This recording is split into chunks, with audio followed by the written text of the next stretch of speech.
Good morning, Happy New Year, you all. I'm Abel Zyl. This is my my question and answer session called Ask Zyl Live. Welcome to my shop again. I am here. You can chat me questions on the if you're on the YouTube broadcast. There's a little chat box over on the side, and you can send me questions, and I will answer them live. Today, I'm going to start out with some of the questions that I was sent in the past weeks. And here we go. Let's see. What I've got is Phil Reimers. Started off a cascade of questions. He's asking, I have the most questions at the moment about building codes, certifications, liability, and insurance. Any advice? I answered a couple of those parts last time, but I wanted to touch on insurance because it is quite possible to get insurance for tiny houses. Right now, there are plenty of independent insurance providers, or local agencies that will write you a policy for a tiny house, and that is, they're typically not exceptionally expensive. What I've heard is anywhere from like $40 to $60 a month for a normal kind of tiny house insurance policy. Sometimes it's a little bit more depending on your situation, because they kind of, as of yet, there's not like a hard and fast standard. Although there are some really neat options.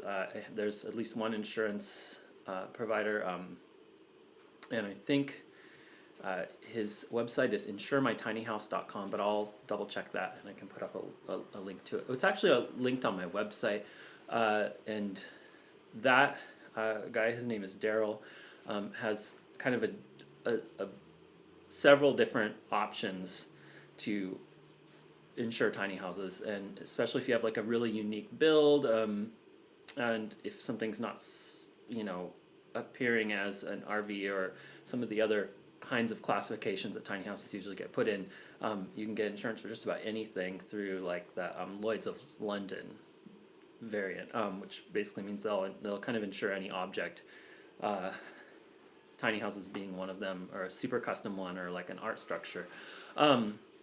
So, that being said, I'll go on to another quick question. Wonderful Life writes, do you know anything about center of gravity for a tiny house and where the heaviest weight should be distributed? Yes, that's a pretty easy...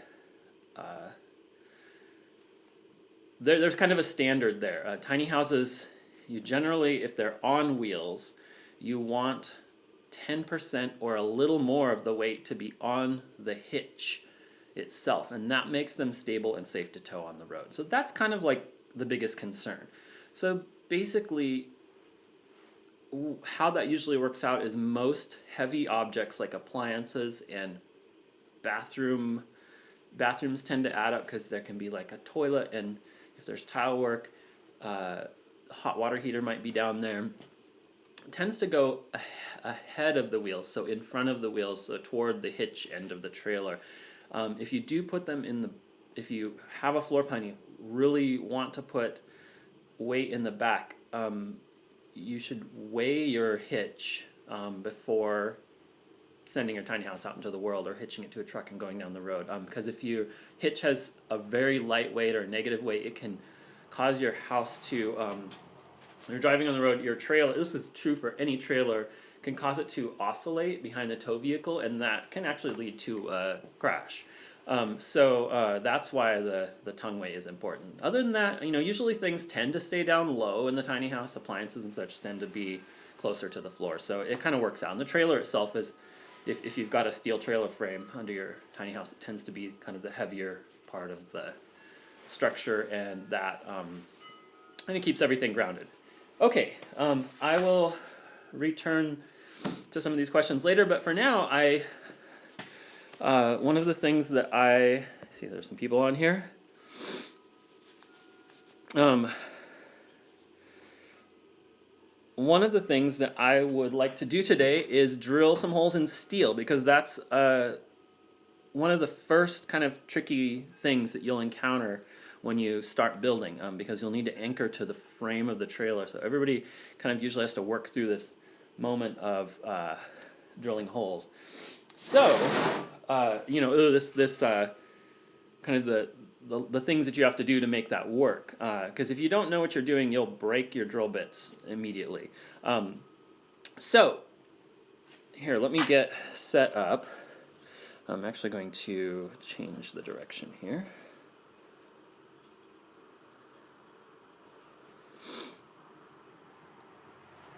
And let's turn this around.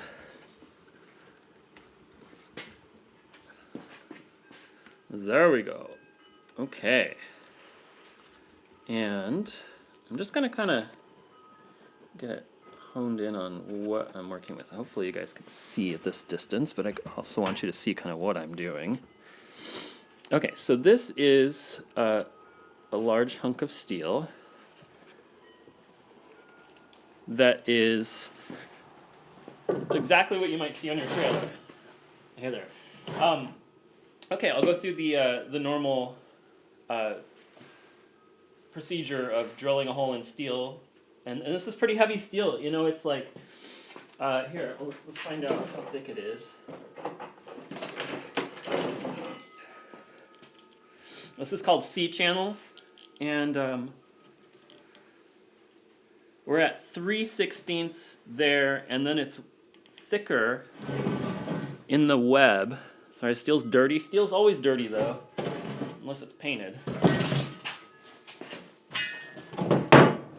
Okay, this piece of steel is so big that I'm not going to clamp it down. It has enough mass to not move around on me. But here we go. I'm gonna do this with a portable drill. And drilling holes in metal is really fun if you have a drill press. But I don't really expect that a do-it-yourselfer is going to have a drill press just ready and waiting, or you'll be able to get your trailer under the drill press, you know what I mean? So I'll do this with a portable, and I usually like to use a large or a heavy plug-in, a corded drill to drill holes in steel, especially when I'm drilling a lot of them. Sometimes we'll drill like 60 holes or 200 holes, and that's a lot of work. However, I'm going to do this with a battery-powered drill just to kind of show you how that feels. So here's how we start. Drill bits need to pilot, or they'll kind of walk around on steel because it's hard. So I'm going to take a punch.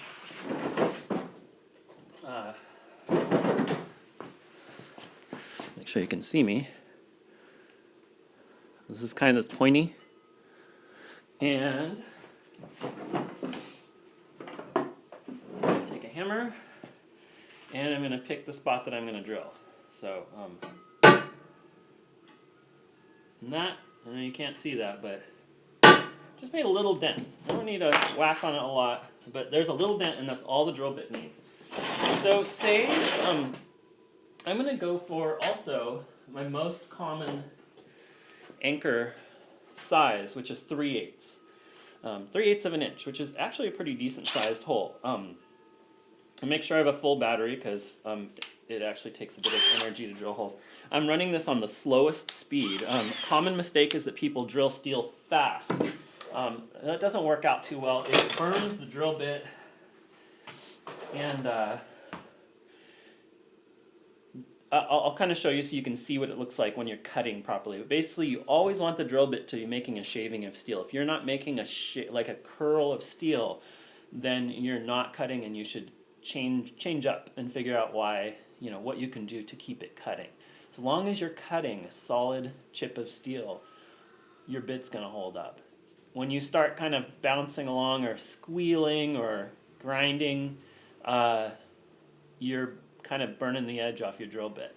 There's kind of no good way around that. You need more pressure or slower speed or both. So yeah, it's kind of complicated. But here we go. So what I'm going to do is I'm going to step up, and that's the best thing to do if you have a small drill. I step up even with my big drills handheld. If I'm going to drill press, I can drill 3/8 straight out because I've got the pressure behind me and the torque to go through. But I can't really do that handheld. So 3/8 is right here.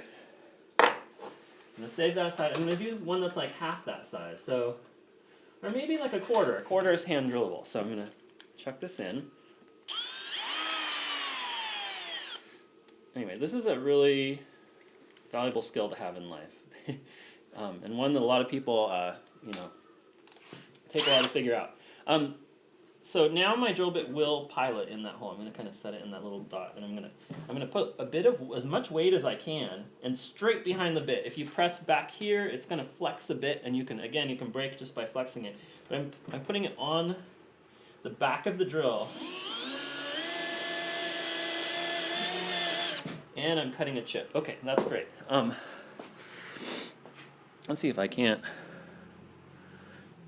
I'd love to get you a little closer.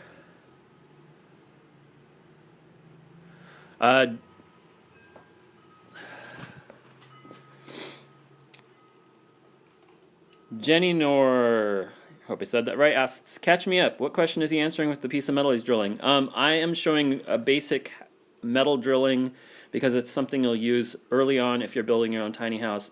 You'll need to drill holes in your trailer frame, and that's not easy work. So that's all I'm doing.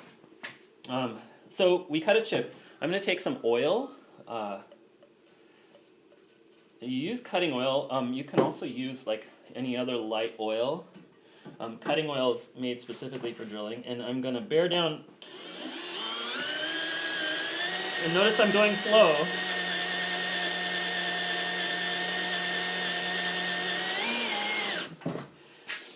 But I'm continuing to cut chips. I'm going to put a little more oil in there. Don't need a lot, but enough to keep it cutting. You'll know the difference when you don't have enough oil.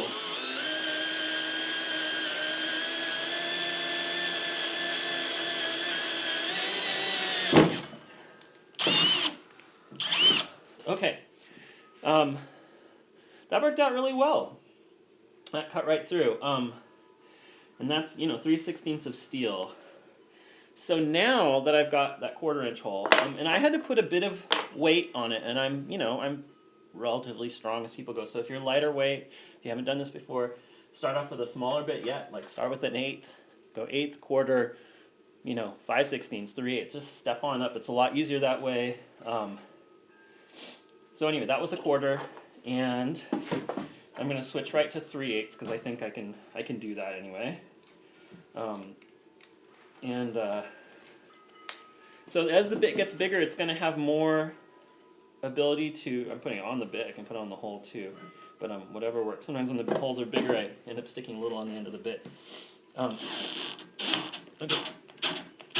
The drill is able to apply a lot of torque, and that's kind of what's happening. It's too much torque for my drill, which is not unusual actually. So I'm gonna back up. I'm gonna try to.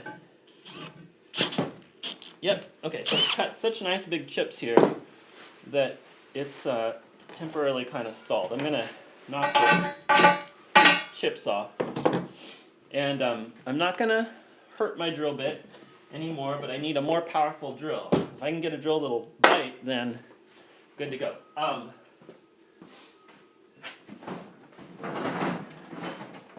Now, you don't really need a drill like this, but this is my go-to kind of construction drill.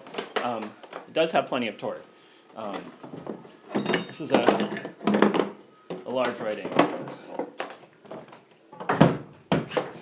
Okay, now that I'm working a little bigger, I am going to use goggles.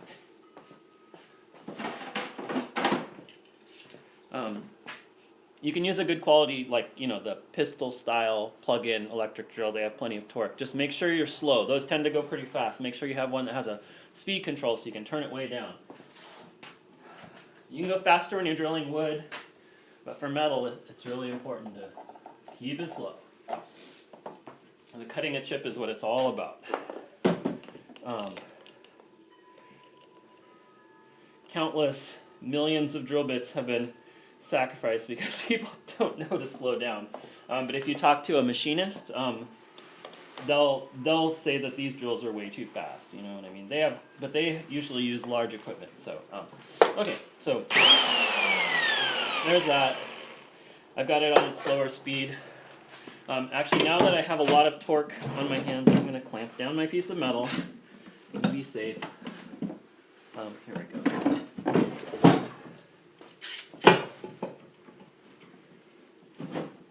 And this is so it can't, the drill can't grab as it's going through and swing the metal toward me. Okay, so this might just bite right through. So ready? Here we go. That's why we use big drills. And then let's see if I can just drill another one straight out with this drill. I just want to see how it bites. Can't even see my pock marks of oil, but I know it's there.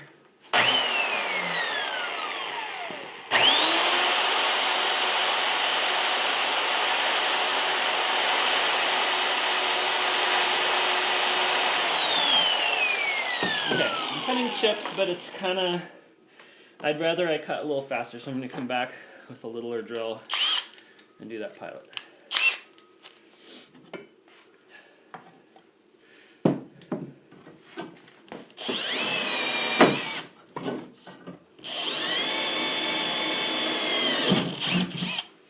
And when you punch through, it kind of will run right through the other side. Sometimes you can slow down and ease that, but just be sure you're clear of what you're doing, and your hands are clear of the bit. So if you break a bit, you're not going to push the bit into your hands. It'll give you a hell of a cut. Okay, here we go. Last hole.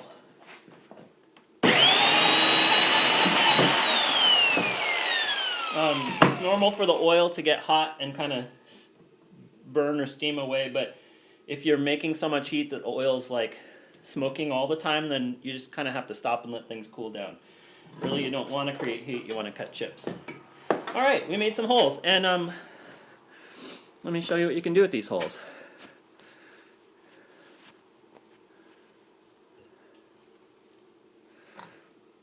Okay, I'm going to grab, there we go, I'm going to grab you and bring you over and grab a bolt. Let's see, bolts. I often use galvanized carriage bolts.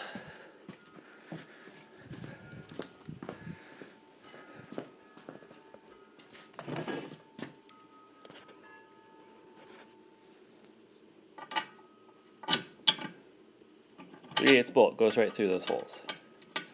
Beautiful. This hole needs a little cleaning up, it seems. No, it goes. It goes. Okay, and that's it. And you don't have to worry about deburring if you're not doing finish work. You know, if it's just on your trailer, it's going to be functional. So let's see. Laura M says the corded drills have enough torque to really hurt your wrist. That is true. This drill has a clutch in it, so when it gets locked up, say if you're drilling a hole through wood and you hit a nail and it grabs like a hole saw or something, the clutch will disengage, and the drill doesn't have enough.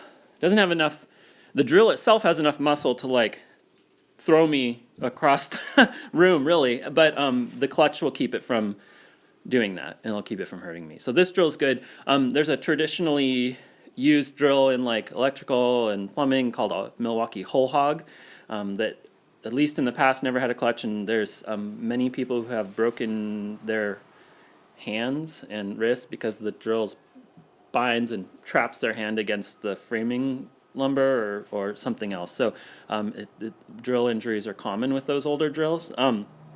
But again, using a smaller drill kind of, heads off that, because they can only produce enough torque to kind of twist the drill out of your hands rather than like push you around. Okay. And let's see. Jenny Norris says sill seal will go on top. It depends. Sill seal is common between concrete foundations and framed lumber walls. So sill seal is kind of a dissipating layer that keeps the wood from rotting. And concrete's tends to have a lot of dampness. So I don't use it between metal and wood. Also because the subfloor stays perfectly dry. It's like contained in. So if I'm bolting wood to metal in the tiny house, water can't get in from above because the exterior of the house overlaps the whole metal part of the trailer. So sill seal's irrelevant for that application. If you're exposed to the weather, you want some sort of dissipant layer. It could even be like tar paper, but sill seal is usually used specifically for concrete to wood connections. And there's a bunch of different forms of it, but one is just the cheap form is like this kind of 3/8 inch thick foam that you put on top, and then you put lower your sills over the bolts, the structural tie bolts, and put the nuts and washers on and tighten them all down. Okay.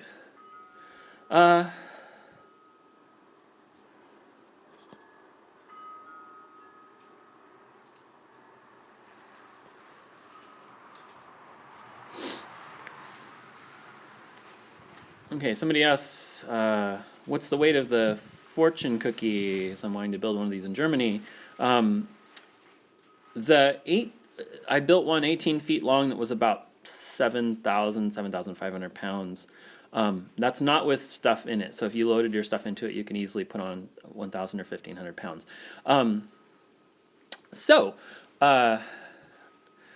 If you make it longer than that, then you may exceed that weight. But it also really depends on how you build it and what materials you use. Let's see. Laura M. asks, how do you deal with the thermal bridge between frame and flooring? That is a great question. Metal frame is not, tends to carry heat through to the floor. So, there's like a simplest version of, just put some tools away while we're talking, of framing where the kind of subfloor is bolted to the outside edge of the frame, but then the actual floor structure is, I'm just going to follow my hands here. The floor structure is kind of its own box that's insulated. I can kind of draw a little sketch of that.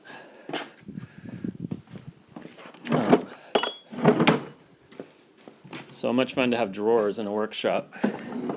Lots and lots of drawers.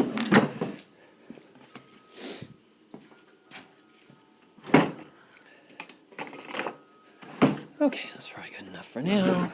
We'll go to my little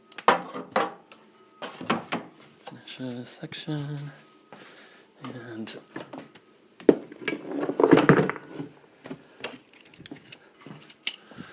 okay, so back to that question.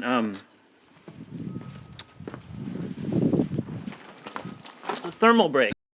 One way to deal with that.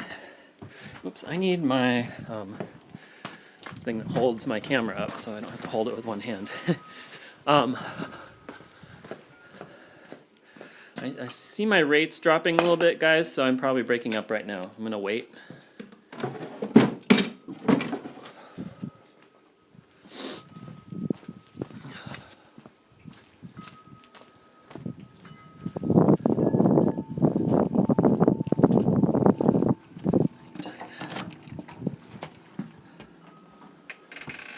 Having a serious dropout of somebody watching videos in here. No, nobody on the computers. We're on our phones. Yeah, videos will kill it.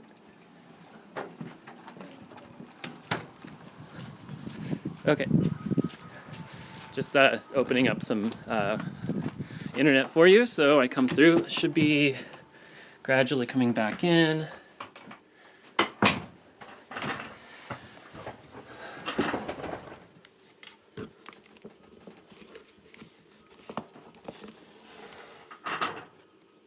Okay, it should be enough that you guys can see me. I might be a little pixely, but sorry about that. The internet, I live out in the country and it's not very capable yet, and they might fix that in the future. Again, we're really low right now, so I'll just go ahead and answer the question. I think you'll be able to hear me anyway. Thermal bridging. What you can do about that is you can build the floor as like a separate frame that goes into the that's exactly what I need.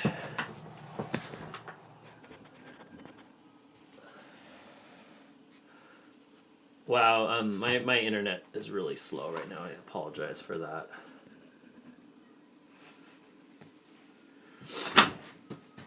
So if this is your trailer frame, the cross pieces are kind of down below the main outside frame. So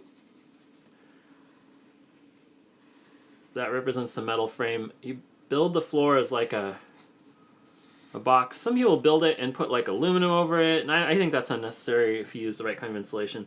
You know, I use like the basic aluminum faced insulation, so you don't have to make this extra layer. And also, I think the aluminum pan that people use can trap water if you don't ventilate it. So you don't want to trap water in your subfloor.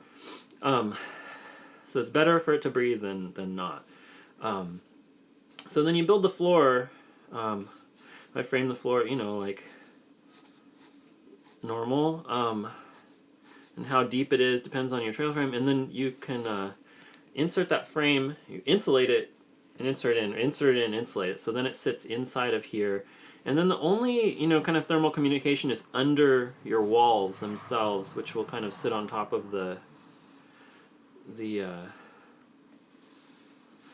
so this frame fits inside of the other one. And that heads off most of the thermal breaks. Again, you can keep, insulation is kind of a continuum, so you can keep kind of adding layers. But tiny houses, I think you don't have to overdo it with the insulation. If you're getting like an R24 in the floor, you're probably good enough. I know there are people that may disagree, but for a tiny house with that small of an airspace inside, you're doing pretty good for most climates. So then you put this in, and you can you make sure they're level, and you put the plywood. I put the plywood over everything, over the metal too, and then the walls can fasten through to the metal frame when they go on, and they usually only really need to fasten at their stress points. So I fasten them in the center and then at each end of the walls. So you don't just need bolts all the way around. It's a little overkill because the frame is flexible. So you bolt it to... The trailer's flexible. When you bolt it to your walls, it becomes stiff. Okay, thermal break. So I have another question from Muluzino22. Muluzino22. How long of a drawbar would you recommend on the trailer? Is longer better? I'm guessing by drawbar you mean the part that sticks out, which is referred to commonly around where I am as the tongue. Usually they're about 4 feet long. I don't recommend longer. People use longer triangles for lightweight trailers, but what that can do is create a strange balance with your trailer. It's better to balance your weights internally better. A long drawbar can flex, so you'll need to increase its strength as you get longer. It's like this exponential curve. So you know, a regular one might have a 6-inch steel box. Just for example, it depends on the weight of your trailer. Might have a 6-inch steel box, but if you go from 4 to like 6 feet, you may need to make that 8 inches, which becomes this really huge piece of steel, and it'll start impairing your ground clearance if you get to make a huge triangle. But don't lengthen it and skimp on steel because it can actually break at the hinge point between the trailer and the... Does that make sense? It just has more bounce and flex when it gets too long. So 4 feet, what is that? 1.3 meters. Okay. Going on to the next question, and I'm assuming that this refers to the floor structure. How about builds on skids? Yeah, you can absolutely build on skids. Basically, that means that you're building a floor structure like, you know, what I drew is a simple floor. Sorry, it's a really quick drawing. But basically, you know, the ledgers and the joists are the parts of a floor. To make that something that you can move independently, if you're not setting it on a concrete wall, you can put two skids. If you double up your ends, or if you put a big beam across your ends, and if you're using the right kind of, you know, floor structures, you can look to any like architectural kind of handbook to get designed for this. But then I tend to put two skids. I set them in slightly because it makes moving it a little easier. However, you have to be aware of how that shifts center of gravity for wind, like tipping. You can make your house tippy if you push them in. So you have to know what you're doing with the foundation pieces. In this case, here I'll draw like an end view of it. That would be your floor structure, you know, dotted lines. This is going to be the sides. And then the skids would be, you know, usually fairly good sized pressure treated beams if you're making it out of wood, or you could use steel. But this is your floor structure, and then we're talking about not on a trailer here. You put your subfloor on top of that, and you put your walls on top of that, and bolt these in, or use like tie straps, like hurricane tie downs. And then you usually sheathe. I like to sheathe and cover the floor frame like that. So sheathing, what's under your siding goes all the way down. So you have a really solid structure when you put it together like that. But again, there's a lot of ways to do that depending on how big the house is. If it's on skids, insulating is a little easier because wood doesn't transmit heat as well as metal does. So if it's on skids, you can you simply insulate between the joists. You may want to put a not a vapor barrier, but like a rodent barrier underneath. But just make sure you ventilate the bottom layer, and that can create a nice enclosed floor structure. I usually, if I want to ventilate, I drill. If I use I can use a thin like a utility plywood to do the bottom layer, or if you're going to be, depending on what you want to do, if you want to be like super long lasting, you could use a pressure treated plywood, but they're pretty expensive and they tend to only come in heavier thicknesses like 3/4 inch, maybe a half. I'd bore holes in it and put the round like press in screen vents, and that would keep the water able to, the vapor that normally enters the walls of the house to be able to dissipate. Okay, what kind of insulation do you use? I use many different kinds of insulation depending on the build and what people order, and I've used wool and denim, which isn't my favorite. I use fiberglass bats, which I think are just wonderful. Actually, they're affordable and they're easy to use. They're non-toxic completely. Roxol is okay. I'm still a little on the fence about its kind of industrial. See that we've dropped out, so I'm going to wait. I'm going to readdress that question.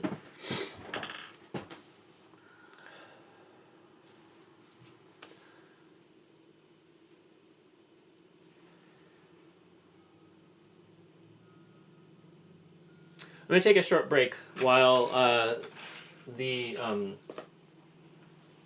video is coming back up. It's just barely coming up. There we go. Okay, maybe you guys can see me by now, I hope. I'm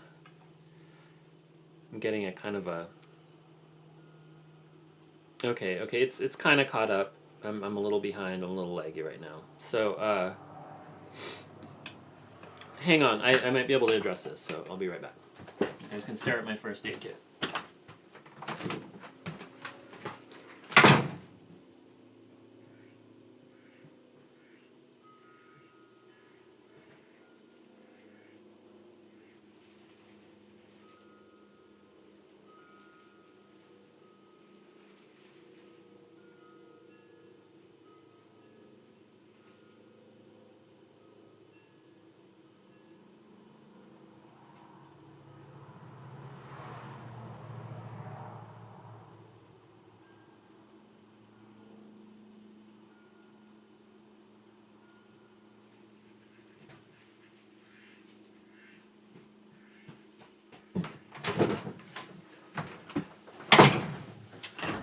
Still terrible.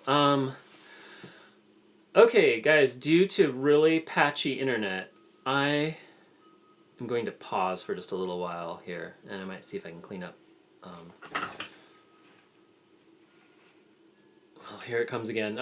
Okay, if you can see me, apologies for the breakups in the internet. I'm out in the country. It might actually have to do with a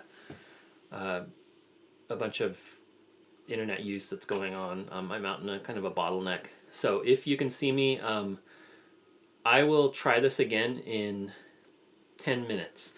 And I'll answer a few more questions and then I'll wrap it up. But for now, thanks for watching.